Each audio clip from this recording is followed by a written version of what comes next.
उस माया चक्र को समझाने के लिए महादेव ने महादेवी को एक ज्ञान दिया था। अब ध्यान दीजिए, वो अद्भुत ज्ञान है। एक बार देवी पार्वती और भगवान शिव बैठे थे कैलाश पर्वत पर, बातें हो रही थी। हंसते हंसते पार्वती ने भगवान शिव को पूछा कि महादेव, आपने इतना बड़ा विश्व, इतनी बड़ी दुनिया कैसे बनाई? इतनी बड़ी पृथ्वी, इतनी सारी मिट्टी कैसे आपने इकट्ठी की? इतना बड़ा गोला बनाने के लिए कौन से चाक के ऊपर आपने इतनी सारी मिट्टी रखकर गोल गोला बनाया पृथ्वी का? और इतनी सारी मिट्टी लाने के लिए गधा कहां से आप लाए होंगे?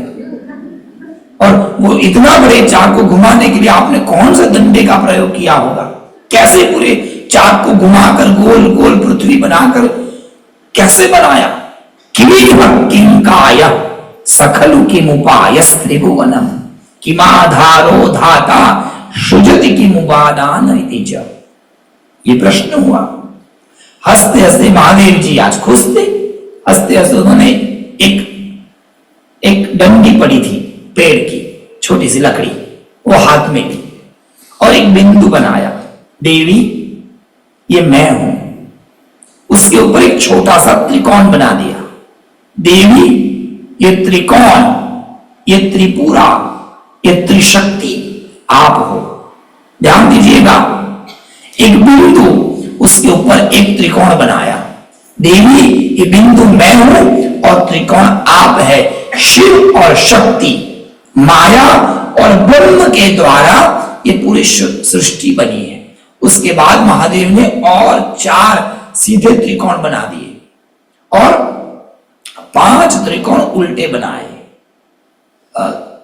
4 त्रिकोण खड़े किए और 3 त्रिकोण उल्टे बनाए और बीच का एक त्रिकोण। तो 4 सीधे 3 उल्टे हुए 9।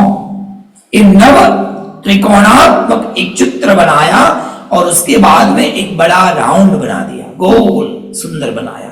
फिर सुंदर सुंदर कमल जैसी पंखुड़ियां बना दी और बाद में सुंदर भूपूर बना दिया और कहा, देवी देखो, यही ब्लू प्रिंट है पूरे विश्व की, इसके द्वारा विश्व बना है। पूरे विश्व की जितनी शक्ति है इसी में समाहित है। कैसे? अब उन्होंने उसका वर्णन करना शुरू किया, किस तरह से ये दुनिया बनी और किस तरह से व्यक्ति को उसके कर्म का फल मिलता है और वो फल देने वाली शक्ति कौन है। ऐसी कौन सी शक्ति है जो व्यक्ति का पालन करती है, कौन सी शक्ति उनका पोषण करती है, कौन खींच कर लाती है, कौन दूर भेजती है। आकर्षणी, विद्राविणी, सर्पाकर्षणी, सर्वोपद्रव पालनी, ऐसी ऐसी शक्तियों का वर्णन किया और बाद में उस चक्र का नाम दिया, उस आकृति का नाम दिया श्री यंत्र। इसलिए मेहरबानी करके आपके गूगल यूनिवर्सिटी और व्हाट्सएप यूनिवर्सिटी से आपने जो सीखा है, देखा है कि श्री यंत्र रिलेटेड टू लक्ष्मी माता, यदि आपने आपके घर में श्री यंत्र रख दिया, आपके घर में धन की बारिश वर्षा हो जाएगी, आपके घर में अपार धन आ जाएगा। ये सब बातें गलत है, बोलो जय श्री कृष्ण। सब गप्पा है, बिल्कुल गलत है। श्री यंत्र is not related with the Lakshmi माता। श्री यंत्र रिलेटेड विद द दुर्गा माता। ये वैष्णवी शक्ति नहीं है, ये शैव शक्ति है। अंततो गत्वा एक ही है, पर है एक, पर स्वरूप अलग अलग है ना। प्रसाद जी से वहां से बैटर आया तो आपने डोसा तो बना लिया। अब आप यदि हांडवा बनाया तो आप हांडवा दूध के साथ खा सकते हैं, डोसा नहीं खा सकते, बोलो जय श्री कृष्ण। ये सत्य है। आप डोसे के ऊपर केचप लगा सकते हैं, पर ढोकला के साथ तो संभार ही जाएगा, इडली के साथ तो संभार ही जाएगा। अब इडली के साथ यदि आप कहो कि I will eat rajma with idli, how possible है? एक पर स्वरूप अलग है, और स्वरूप अलग जब होते हैं उसकी महत्ता, उसकी महिमा अलग हो जाती है। इसलिए मैं प्रायः कहता हूं, कोई भी गुजराती के घर आप मेहरबानी करके राजमा मत खाना,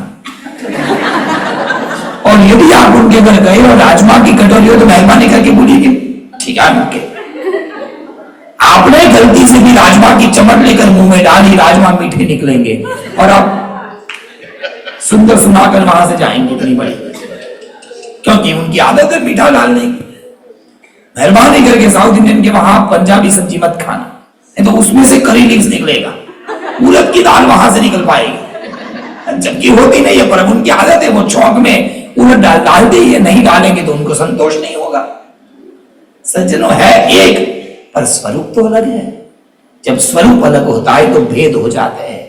एक स्त्री है, माफ करना शब्द बुरे लगे तो, स्त्री एक है, पर जो मां है उसके साथ पत्नी का व्यवहार सोच भी नहीं सकती, और जो पत्नी है उसके साथ बहन का व्यवहार थोड़ी ना होता है। एक होते हुए भी स्वरूप से भेद। उसी तरह श्री यंत्र जो यंत्र है वो आद्य शक्ति परांबा भगवती दुर्गा का रूप है। कैसे? अब ध्यान दीजिए, महादेव ने पूरा चक्र बनाया, और चक्र बनाकर पूरे दुनिया की उत्पत्ति स्थिति और लय के बारे में, पूरे विश्व के रहस्य के बारे में इसका ज्ञान दिया। और भगवती पार्वती माता ने, सती माता ने, देवी जगदम्बा ने उस यंत्र को अपने हाथ पर ले लिया। ऐसे सुंदर यंत्र बनाया, उस पर हाथ रख दिया, तो वो यंत्र की छाप, यंत्र का स्वरूप, यंत्र का प्रिंट उन मां भगवती के हाथ पर आ गया, और वहां से उन्होंने उस यंत्र को लेकर अपने हृदय में स्थापित कर दिया। अब ये बात को याद रखिएगा, इस कथा को।